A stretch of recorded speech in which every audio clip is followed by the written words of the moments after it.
Hello les amis, comment va? Aujourd'hui on va tester ce smartphone, le Realme C21. Realme vient tout juste de lancer ce smartphone positionné sur l'entrée de gamme et la particularité de celui-ci est qu'il est lancé avec une offre de remboursement sous la barre des 100 €. 99 € plus précisément, donc tarif ultra agressif.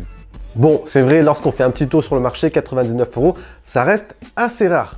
Après, vous vous doutez bien que Realme a dû faire quelques concessions, mais tout de même, ce smartphone offre des arguments qui pourraient intéresser certains utilisateurs. On va checker tout ça ensemble, son cœur de cible et les points essentiels à retenir sur ce C21. D'un point de vue visuel, Realme la joue plutôt classique sur ce point-là. Petite goutte d'eau pour le capteur selfie à l'avant, on est ici sur un coloris un peu gris-bleu, légèrement strié.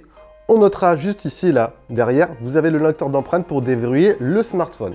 Au passage, on va tester la réactivité. Ça va, c'est assez rapide, nickel sur ce point-là.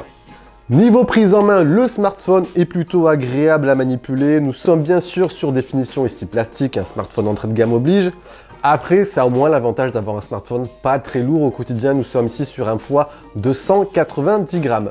Donc tout à fait acceptable. Les connectiques, bon, il y a à peu près l'essentiel. Il y a juste un petit point sur lequel j'ai un tout petit peu tiqué. Vous avez la prise jack, c'est nickel. Vous avez également sur la tranche gauche le chariot comprenant le double nano SIM et la possibilité d'étendre votre stockage via micro SD. Ça c'est good.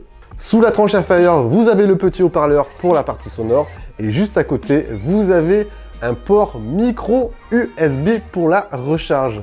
Bon, c'est vrai que Realme a dû faire quelques concessions, mais un port micro USB, personnellement, je trouve cela un poil dommage. On enchaîne sur le volet multimédia. Alors, vous avez un grand écran 6,5 pouces, technologie LCD IPS.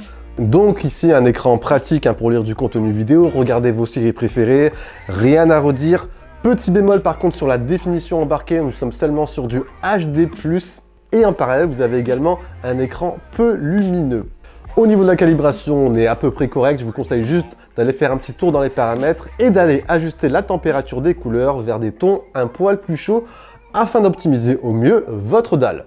Sur la partie performance, alors Realme a opté ici pour un processeur de chez Mediatek, c'est le Helio G35. Il est couplé ici en configuration de base à 3 Go de mémoire vive et vous avez une capacité de stockage de 64 Go extensible comme je vous l'ai dit. Bon, vous l'avez deviné, nous sommes bien sûr sur une configuration entrée de gamme, orientée vers des tâches basiques, des tâches du quotidien, et pour cela, cette config, honnêtement, elle est satisfaisante. Pour les réseaux sociaux, pour répondre à vos mails, pour de la navigation, pour lire du contenu, le smartphone s'en sort honorablement bien. Je n'ai pas forcément ressenti de ralenti, de lag pour des tâches basiques, donc ça, c'est plutôt good.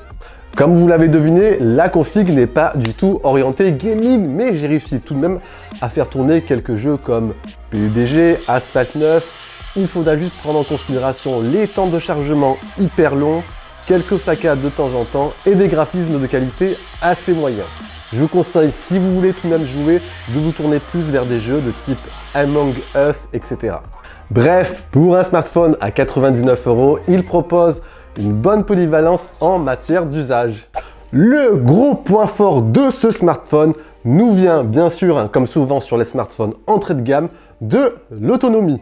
Vous avez ici une capacité de batterie de 5000 mAh et en parallèle, vous avez une configuration peu énergivore. Dans les faits, vous tiendrez à peu près 2 jours et demi, voire 3, et pour les plus économes d'entre vous, vous pourrez pousser un peu plus.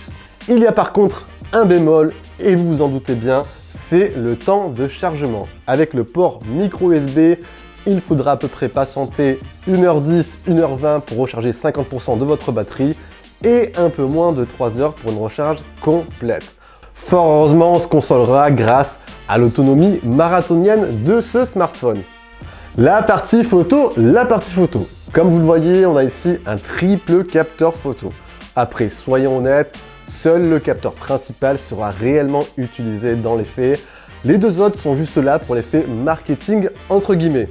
Niveau technique, vous avez un capteur principal avec une définition de 13 mégapixels et les deux autres sont de 2 mégapixels. Vous avez un mode pour la macro et un mode pour le portrait.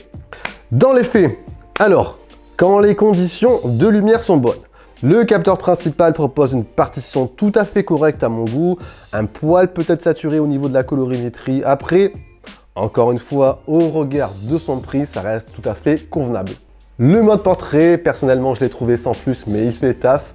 Quant au mode macro, je le répète assez souvent, je lui trouve pas trop d'utilité.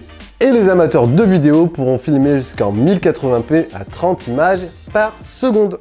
Le smartphone, il tourne bien évidemment sur l'interface maison Realme UI, ici en version 1 sous Android 10. Une surcouche avec pas mal de points forts qui ressemble à celle d'Oppo ColorOS. Une interface qui se veut complète et avec pas mal de personnalisation. On retrouvera dans l'essentiel le mode sombre, la navigation gestuelle, le bien-être numérique, la possibilité de customiser votre page d'accueil et j'en passe. Bref, globalement, c'est clair et complet. En résumé, alors, avec une offre de remboursement qui permet au smartphone d'être lancé sous la barre des 100 €, je pense que ce smartphone trouvera facilement son public. Si vous êtes à la recherche d'un smartphone avec une immense autonomie, ou encore d'un smartphone secondaire, ou bien d'un smartphone pour une utilisation de type basique, ce smartphone pourrait pourquoi pas vous convenir. Après, il faudra prendre en considération tout de même la recharge ultra lente via le port micro USB et l'écran avec une définition HD+ seulement. Donc oui, à 99 €, ce smartphone reste une option à ne pas négliger, surtout à ce prix. Et voilà les amis, on a fait un tour de ce Realme C21. Si vous avez des questions, n'hésitez pas, envoyez tout ça en bas dans l'espace commentaire. Je vous mets comme d'habitude tous les liens en description.